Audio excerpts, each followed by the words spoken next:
Well, it's been, YouTube says it's been a month. I think it's been a bit more than a month, but whatever. It's been a while since I made a video. And let me just show you what we got going on today.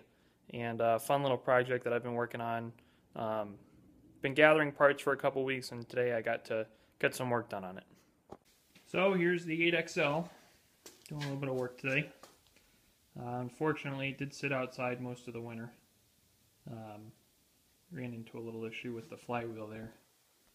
Had an issue with the starter generator, flywheel pulley, kind of saying peace and breaking off.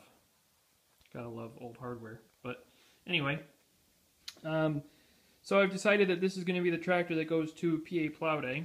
And if it's going to go to PA Plow Day, it's got to be properly outfitted to plow. So with that said, BAM! Got some 6x12 Carlisle True Power Ag tires. It's approximately 22.5 inches, 23 inches tall, and about 6 inches wide. And I currently have them mounted on 5-inch wide Sears skinny wheels. These wheels would have originally had like a 22.5 by 7.5 turf tire, so standard wheels for customs. And I was able to mount them without tubes, thankfully. I hate tubes. And here's the last one over here. You can see, got some nice meaty treads on them. I would say it's probably about a 1/2 inch, maybe 5/8 deep. And so obviously, you know, when you're plowing, you got your right hand wheel in the furrow. And you know, I wasn't going to buy 3 tires, I was going to buy 4, because obviously when this thing's not plowing, I want to be rolling around with duals because they look sweet. But anyway, so it's more advantageous to have a dual wheel on the outside, because this is the side that is going to be out of the furrow, and this is the side that's going to be kind of struggling for traction. So I made my own spacer setup using 3 cast iron Sears wheel weights and some really long carriage bolts. They're 12 inches long, and in retrospect, if I had measured, I probably could have gotten away with like a 10 or maybe a 9.5 inch long carriage bolt, and I think I'm going to trim these. Really the only advantage I can see is that I might have enough threads on there to stick another wheel weight if I wanted to, because I do have 3 more. So that's the back tire setup. And then for the fronts, I put my 480 by 8 D-Stone tri-ribs. One thing I did run into is that these wheels seem to have some slop on the axle, almost as if the Suburban axle is a little bit larger diameter. You know, we're talking within probably 30 seconds of an inch here, but they do seem to have some slop. I'm hoping that I can shim them with washers a little bit and take away the side-to-side slop and just leave it with the up-and-down slop, but that remains to be seen. I'm probably going to take this 2-bolt 3-point off and put a full 4-bolt 3-point on, just because. I'm going to rewire it, hopefully get some of that done today, because the wiring is a complete mess. In all likelihood, I'm going to ditch the ignition switch setup and just do a push button, because that's easier. And then I'm hoping today as well to source a carburetor for this, because this thing's never had the correct carburetor on it. And I mean, it runs well, but it really doesn't run that well. It kind of has no mid-range throttle. It's really just wide open or idle, really. And I suppose with the way it is right now that I could make it through plow day, but I'd really like to try and get that corrected before it goes anywhere. And then the other things to do, really just remove that mower deck lift handle, since this thing's never going to have a mower deck on it. And I do have something planned in the way of an exhaust, so we'll have to see about that. Maybe this that muffler might just wind up staying on there. I don't really know. But anyway, got some fun stuff planned. A lot of really nice, just easy stuff that I can knock out. I've got a nice light coming in the mail that should be here tomorrow for the fender.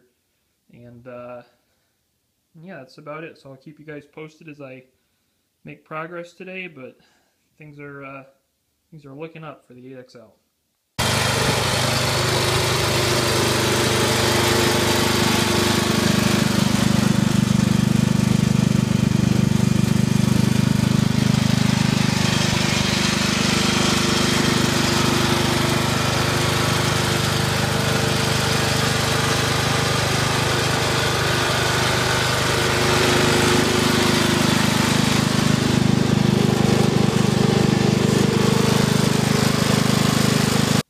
gotten some good work done today so far. Most visibly obvious is the new exhaust system. And this is actually a Kohler muffler off of a Cub Cadet narrow frame. And basically what we got going on here is the exhaust port on the motor is actually above the hood line, so to speak. So in order to get the exhaust to clear the hood, you have to go down with it a hair. So that is accomplished by this 45, which goes down a little bit. Actually, I guess that's more than a 45. It's a, what would that be, 135. And then that's like a 2-inch nipple, and then another 135, and then just another straight nipple, and then into this muffler here. And I have not braced it yet. However, I did make sure to leave the clamp accessible, so I might take a piece of metal and go from here to that bolt down there. And once I got it all positioned and everything, I tacked all the joints so that the pipe wouldn't move around on me. I guess I missed that one there, but it's probably not going to move. Anyway, so I got that done. As you heard, it's got a little bit of a lower tone as compared to the pepper shaker muffler. The other thing that I did was I rewired the headlights, and if I were to take this battery out right now, you would see that the wiring system has been basically removed. Really the only wiring that exists in this tractor right now is for the lights and also the voltage regulator. So I have to figure out the wiring schematic for the voltage regulator and then figure out really how to hook everything up so that the tractor charges, because I do plan to use the lights quite a bit. The duals, I've driven around on them a little bit. So far they seem to not be loosening up, which is pretty good. I might be revisiting those in a little bit to change how they're set up. Another thing, I have a toolbox that I got from James that I'm going to put under the seat. I'll probably do that at the same time that I do the 3-point hitch changeover. Oh, tri-ribs. Yep, so I put the tri-ribs on there, and they are too big. So I took them off and I put the regular sawtooth tires back on. Something else I got to do is this tractor has always, even when I owned it previously, it's always had loose steering, and it's always had, I don't know how well you can see it, but some toe out. So I'm going to tighten everything up, grease it, try and shim everything as best I can to tighten it up, and then I'm going to be adjusting this master drag link here that actually controls the toe in and toe out. I'm going to try and get them trued up a little bit better. I don't think it's going to make a huge difference in dirt, but on pavement I think it's going to help. So anyway, back to work. Alright, so here's the last part of this video, and this is just kind of a preview. These are going to become the dual wheel spacers. This is some 3/8 plate.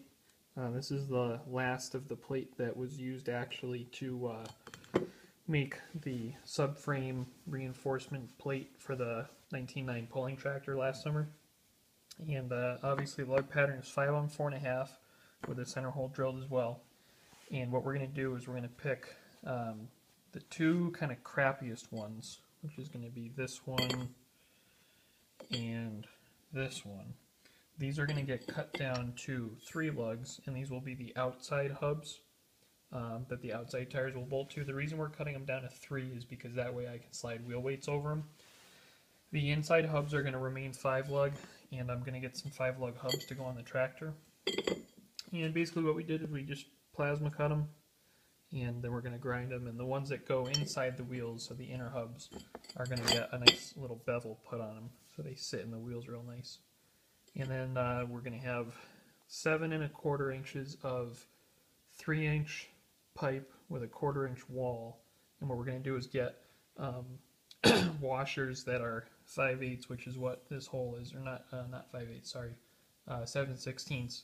And we're going to weld the washers onto either end of the pipe so that we center the pipe with the hubs, and then we're going to put a piece of threaded rod through there, weld everything up, take the threaded rod out, and then we'll have perfectly spaced hub adapters. And also we're going to make sure that we line the bolts up, or the lug holes up, so that if I want to, I could run carriage bolts for wheel weights all the way through, and that way the wheels themselves line up with each other. So hopefully we'll make some more progress with this during the week, but that's going to wrap it up for today's video, and pretty productive